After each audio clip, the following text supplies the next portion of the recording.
And in this next fight, we got a rematch and a rescheduled fight that was supposed to go down a couple months ago. The first time they were supposed to fight, Shanna Young, she had problems with the weight cut, and that's why the fight was canceled. But now she is good to go, hopefully, and she's going to be able to make the weight. And it's a rematch from a fight that happened in 2019. The first time they fought, it was not competitive, and I am a little bit surprised that the UFC wants this matchup. I feel like it's a little bit of a step back for Maverick. The first time these girls fought was an Invicta, and Maverick won via first round rear naked choke.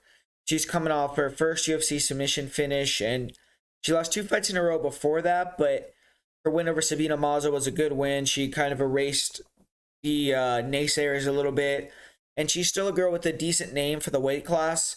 People have high hopes for her, and she's 25 years old, so she has a ton of time to improve and get better.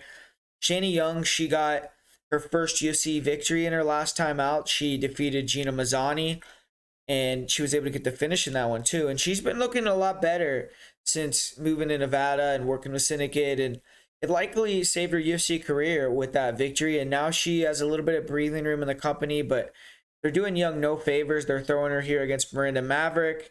She's a huge underdog, and unless she shows some big leaps and bounds in her ability, then I think Maverick's going to get the job done again. But Shanna Young, she's going to want to keep this fight on the feet or get on top, and a lot of her offense comes from her lead leg kicks, and with Maverick being southpaw and a wrestler, I do think it makes it hard for Young to let those shots go.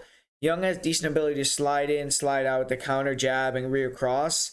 In this fight, I think she may look to counter with heavy shots early and try to even flip the script and hit a takedown. We have seen Maverick be taken down and dominated off of her back. In a lot of women's MMA fights, whichever fighter gets on top first tends to win. So Young getting on top will increase her chances of winning by a lot. If Young ends up on her back, I just don't see her faring well. She tends to try to be aggressive with her submissions, and that's at a detriment to her because a lot of the time her submission attempts are low percentage, such as leg locks, and they get her hit with big ground and pound, put in bad positions, get her tired, and get her finished. And Young is tough. She's not just going to roll over, but she makes a lot of mistakes on her off of her back. And in her fight with Gina Mazzani, who is a strong wrestler, she was able to stuff a lot of the takedowns, which is impressive. And I do think Mazzani is the bigger and stronger girl in comparison to Maverick, but Maverick is better with her wrestling technique, her timing, and her cardio in comparison to Mazzani.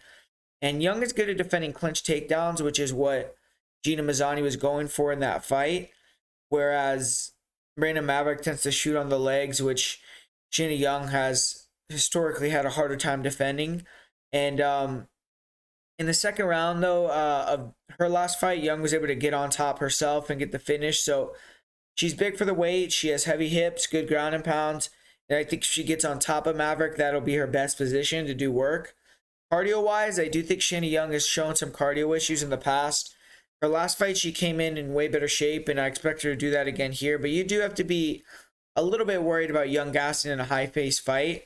In the first fight, Shanna Young did get the better of the stand-up. She was the bigger girl. She was actually able to drop Miranda Maverick in the first minute of the fight, but got taken on shortly after that.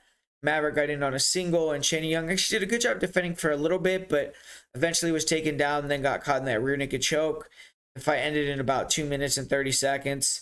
Essentially, we saw Young land a nice jab, drop Maverick, and then Maverick get aggressive, get in on the single, get it to the ground. When she was on top, it was over. Quickly took the back, choked Young out. In this fight for Maverick, I don't see why she would stray from that game plan. Young has been finished on the ground in 3 of her losses. She's been submitted with the rear naked choke twice.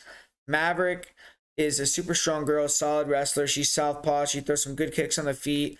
I do think Young has a slight edge in the stand-up.